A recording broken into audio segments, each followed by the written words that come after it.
अस्सलाम वालेकुम व्यूअर्स। आज मैं बनाने जा रही हूँ फ़िश एंड चिप। बिस्मिल्लाहिर्रहमानिर्रहीम से स्टार्ट करते हैं। जो इंग्रेडिएंट्स हमें चाहिए उसमें है फ़िश, मेरे पास बोनलेस है, ये फ़िले है मेरे पास। मैं इनको लंबा ही रखूँगी इस तरह पूरे। ये बिल्कुल आपको मैं अमेरिकन स्टाइल की बता रही हूँ। यहाँ पे बहुत, अब बाहर जाएं तो बहुत आम मिलती है रेस्टोरेंट्स में और बहुत मज़े की होती है। फ़िश के साथ चिप्स होते हैं। मैं पूरा तरीका बताऊंगी कैसे बनाते हैं। तो यहाँ पे मेरे पास 4 पाउंड है ये बोनलेस फ़िश। उसके बाद मैं यूज़ कर रही हूँ ऑल पर्पस फ्लावर। ये मेरे पास मैदा है, मैदा मेरे पास है 1 कप। उसके साथ ही मैं यूज़ कर रही हूँ राइस फ्लावर यानी कि चावलों का आटा। ये मेरे पास 1 कप से थोड़ा सा कम है, ऑलमोस्ट 1 कप ही है। और साथ ही मैं ले रही हूँ स्प्रिंकल वाटर। ये चिल्ड होना चाहिए। अगर आपके पास स्प्रिंकल वाटर नहीं है तो आप इसकी जगह रेगुलर पानी भी यूज़ कर सकते हैं, लेकिन बहुत चिल्ड होगा तो तभी जो रेस्टोरेंट वाला स्टाइल है क्रिस्पी एंड क्रंची वैसा आएगा। उसके बाद स्पाइस में सबसे पहले मैं आपको बताऊँ, मुझे चाहिए baking powder. Baking powder use कर रही हूँ 1 teaspoon, lemon juice 3 tablespoon, black pepper use कर रही हूँ 2 tablespoon, salt to taste, garlic powder यानी कि लहसुन का पाउडर 1 टेबल स्पून। यहाँ पे वाइट पेपर यूज़ कर रही हूँ 1 टेबल स्पून। यहाँ पे आपको बताती चलूँ कि मैं थोड़ा सा स्पाइस अपने हिसाब से रख रही हूँ, लेकिन जो बाहर स्टोर्स में रेस्टोरेंट्स में मिलती हैं वहाँ उसमें स्पाइस ज़्यादा नहीं होता, बिल्कुल माइल्ड होता है ये। और यहाँ पे मुझे दोबारा से चाहिए मैदा 1 कप।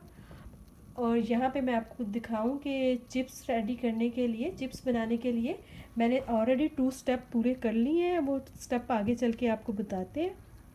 और यहाँ पे हमें चाहिए आलू, कुकिंग ऑयल फॉर फ्राइंग।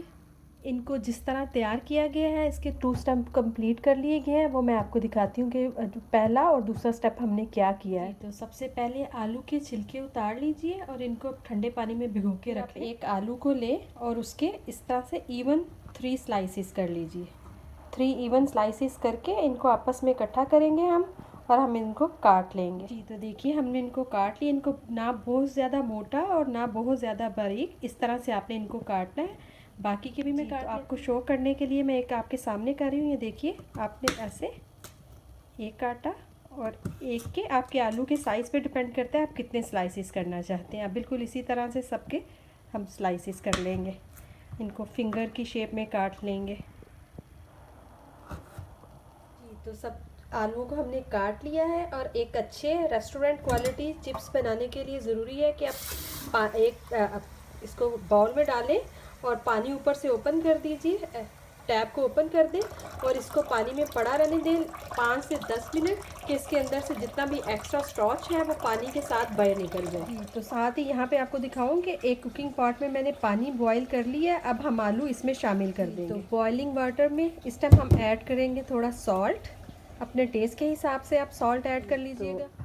आलू को पानी में पड़े हुए 5 मिनट हो गए, हम इनका पानी निकाल लेते हैं ठंडे पानी से और अब हम इनको बॉइलिंग वाटर में शामिल करते हैं। जी तो हम इसको बॉइलिंग वाटर में शामिल कर रहे हैं। मैं आपको दिखाऊंगी ये हमें 3 से 4 मिनट तक हमने इनको बॉईल करना है, इससे ज़्यादा नहीं करना। जी तो देखिए आलू को बॉईल होते हुए 4 मिनट हो चुके हैं। देखिए बिल्कुल इस स्टेज पर इनको बिल्कुल टूटना नहीं चाहिए। मैं इसको एक स्टैनर पर, ये मैं बेकिंग रैक पर इसको निकाल रही हूँ। मैंने सब आलूओं को एक बेकिंग रैक पर निकाल लिया है।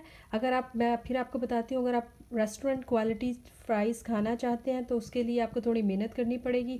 अब इसको हम आधे घंटे के लिए फ्रिज में रख देंगे। जी तो यहाँ पे देखिए ये मैं ब्लैक पेपर जो सी है मैं हाफ़ डाल रही हूँ इसमें मैरिनेशन करने के लिए, हाफ़ मैंने बचा ली है। वाइट पेपर के साथ भी सेम हाफ़ इसमें जाएगी, हाफ़ मैंने बचा ली है। गार्लिक पाउडर भी ऐसे ही मैंने हाफ़ बचा लिया। सॉल्ट आप अपने टेस्ट के हिसाब से डालिएगा और साथ ही मैं इसमें शामिल कर दूंगी लेमन जूस और हम इसको अच्छे से मिक्स कर लेते हैं। जी तो देखिए मैरिनेशन अच्छे से हो गई है। अब हम इसको 30 मिनट के लिए रख देते हैं। जी तो व्यूअर्स मैंने सोचा जब तक फ़िश मैरिनेट हो रही है आपको बाहर दिखाते हैं कि आज यहाँ पे मौसम बहुत खूबसूरत हो रहा था, तो जिस वजह से मैंने फ़िश एंड चिप बनाने के बारे में सोचा। देखिए ऑलमोस्ट मार्च का मिड है और आज इतनी सारी स्नो पड़ गई है। बहुत खूबसूरत वेदर हो रहा है, ठंड बहुत ज़्यादा नहीं है लेकिन स्नो बहुत अच्छा फील हो रहा है।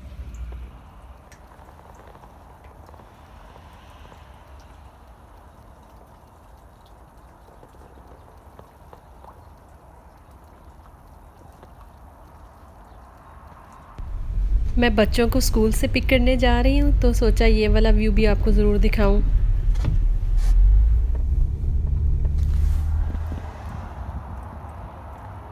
देखिए बहुत ही खूबसूरत वेदर है।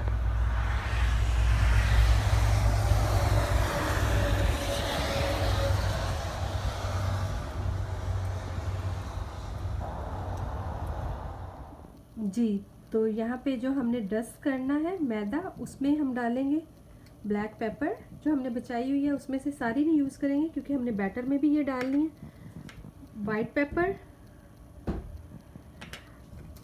थोड़ा सा गार्लिक पाउडर और सॉल्ट टू टेस्ट। और ये सब चीज़ें डालकर आप इसको मिक्स कर लें। हाथों की मदद से करेंगे तो ज़्यादा अच्छा होगा। अच्छे से हम इसको मिक्स कर लेते हैं। तो ये तैयार हो गया, इसको हम साइड पर कर लेते हैं और चलते हैं नेक्स्ट स्टेप की तरफ। जी, तो जैसा कि मैं आपको बता चुकी हूँ, ये मैंने आलूओं को हाफ एन आवर के लिए कहा था लेकिन मैंने 1 आवर इसको फ्रिज में रखा है। यहाँ पे मैं एक कढ़ाई में ऑयल गरम कर रही हूँ। गरम हो चुका है। अब सबसे पहले हम ये फ्राइज़ डाल देंगे। चेक करते हैं कि ऑयल गरम हो चुका है ऑयल। तो हम ये सारे फ्राइज़ इसमें डाल देंगे। जब तक फ्राइज़ बनेंगे तब तक हम फ़िश को प्रिपेयर कर लेंगे। जी, तो मैंने सारे फ्राइज़ ऑयल में डाल दिए। हमने इसको मूव नहीं करना, हम इसको फ्राई होने देते हैं। उतनी देर में हम अपना फ़िश को बैटर लगा। जी, तो देखिए यहाँ पे फ़िश अच्छे से मैरिनेट हो चुकी है। मैंने एक दफ़ा ऊपर से नीचे और नीचे से ऊपर भी किया था, एक दफ़ा दोबारा से कर लेते हैं। और यहाँ पे मैं एक फिले उठाऊँगी फ़िश का, और ये जो ड्राई कोटिंग मैंने की हुई है इसको अच्छे से इसमें कर लेंगे। कि ये इससे इस तरह करने से ही होता है कि जो हम बैटर ऊपर लगाएंगे वो इसको बहुत अच्छे से ऊपर तक लग जाएगा। बिल्कुल हम इस तरह से इसको अच्छे से कोट करेंगे सब तरफ, और इसको हम एक स्ट्रेनर पर रख देंगे कि जो एक्स्ट्रा है वो निकल जाए। देखिए बिल्कुल अच्छे से लगाइएगा। ये स्टेप बहुत ज़रूरी है इनके। अगर आप चाहते हैं कि आपको बिल्कुल रेस्टोरेंट क्वालिटी मिले तो ये स्टेप बहुत ज़रूरी है। ये देखिए आप इसको अच्छे से, देखिए जहाँ पे थोड़ा बहुत रह गया उसको भी अच्छे से करके, और यहाँ पे आप स्ट्रेनर के ऊपर ऐसे रखते जाएं। जी, तो देखिए फ़िश को अच्छे से कोटिंग कर ली है।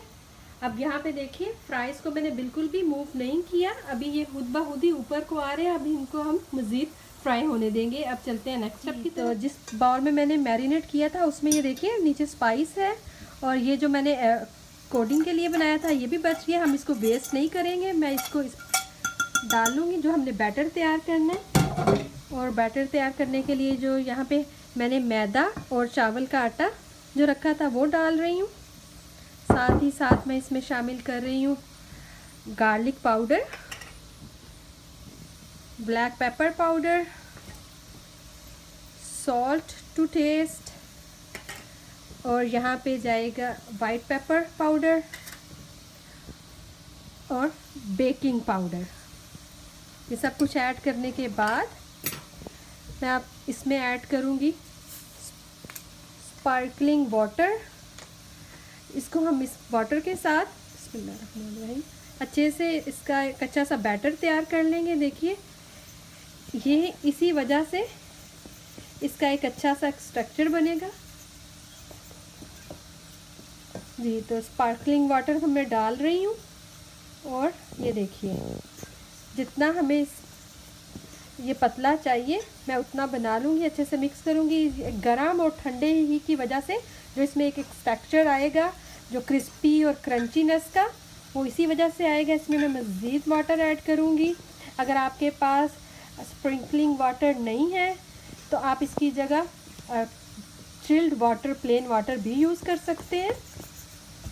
जी, तो आपने इस बात का ध्यान रखना है कि इसमें लम्स बिल्कुल ना रहे। ये देखिए बिल्कुल अच्छे से ये तैयार हो चुका है। अब इसको साइड पे करते हैं और यहाँ पे आपको दिखाते हैं जी, तो यहाँ पे देखिए कि मैंने इसको मूव नहीं था किया, फ्राइज़ को थोड़ा सा मूव किया था, और जो अब ये फ्राइज़ हो चुके हैं, देखिए बहुत क्रंची फ्राइज़ बनेंगे, इनमें बिल्कुल भी सॉगीनेस नहीं होगी।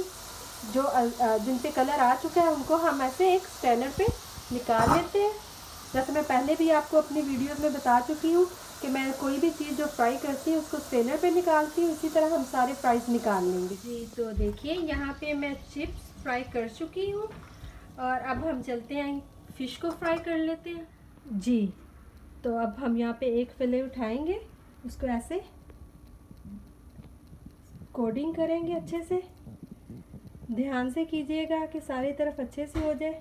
देखिए, और उसके ऊपर से जो एक्स्ट्रा है वो हम उसको, देखिए इसको ऐसे करके उतार लेंगे, और बहुत आराम से हम इसको यहाँ पे ऑयल में डाल देंगे। ओवर क्राउडेड मत कीजिएगा। इसी तरह हम दूसरी उठाएंगे, यहाँ पे कोटिंग करेंगे इसको अच्छे से, और एक्स्ट्रा हम उतार लेंगे। यहाँ पे देखिए एक्स्ट्रा जितना भी है वो नीचे को जा रहा है, और हम यहाँ पे उठा के ऑयल में डाल देंगे। मैं एक टाइम में सिर्फ 2 ही डालूंगी, और इसको मैंने चम्मच से बिल्कुल नहीं हिलाना। मैंने आपको पहले भी बताया अपनी रेसिपीज़ में कि जब भी कोई मैं बैटर लगा के कुछ चीज़ फ्राई करती हूँ तो उसको मैं एकदम से मूव नहीं करती, पहले अच्छे से कोटिंग ऊपर उसके सेट हो जाए, फिर हम इसको मूव करेंगे। अभी तक मैंने इसको मूव नहीं किया, बहुत ध्यान से आप इसकी साइड चेंज कीजिएगा।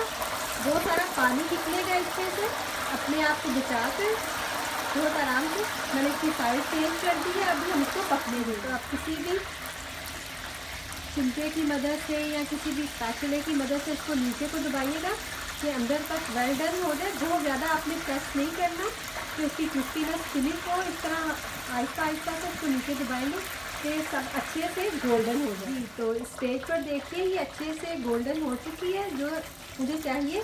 अब इस स्टेज पर हम इसको आराम से निकाल लेंगे। निकाल कर इसका ऑयल जितना एक्स्ट्रा है तो अच्छे से हम इस पर ये स्टेनर पर रख लेंगे, और इसी तरह से मैं सब सारी करके डिश आउट करके आपको दिखाऊंगी। जी, तो व्यूवर्स देखिए fish and chips are ready. मैं इसको सर्व कर रही हूँ टार्टर सॉस के साथ, sweet and sour sauce, and some desi touch के लिए गार्लिक एंड चिली सॉस। ये देखिए मैं आपको इसको एक पीस तोड़कर भी दिखाती हूँ। यहाँ पे मैं आपको फ्राइज़ दिखाऊँ, ये बिल्कुल भी सॉगी नहीं है। ये देखिए बिल्कुल जैसे चिप्स एंड चिप के साथ मिलते हैं रेस्टोरेंट में। और यहाँ पे देखिए बहुत गर्म है, पकड़ी नहीं जा रही, लेकिन ये देखिए इसमें से जब मैं तोड़ूंगी तो कैसे इसमें से क्रंच की आवाज़ आ रही है, और अंदर तक फुली डन है। इसका यही फ्लेवर है जो आप रेस्टोरेंट में मिलता है कि ऊपर की जो कोटिंग है वो बड़ी क्रिस्पी हो और अंदर से बहुत सॉफ्ट हो। अगर आपको मेरी आज की रेसिपी पसंद आई हो तो प्लीज़ लाइक करें एंड सब्सक्राइब करें। दुआओं में याद रखिएगा। अल्लाह हाफिज़।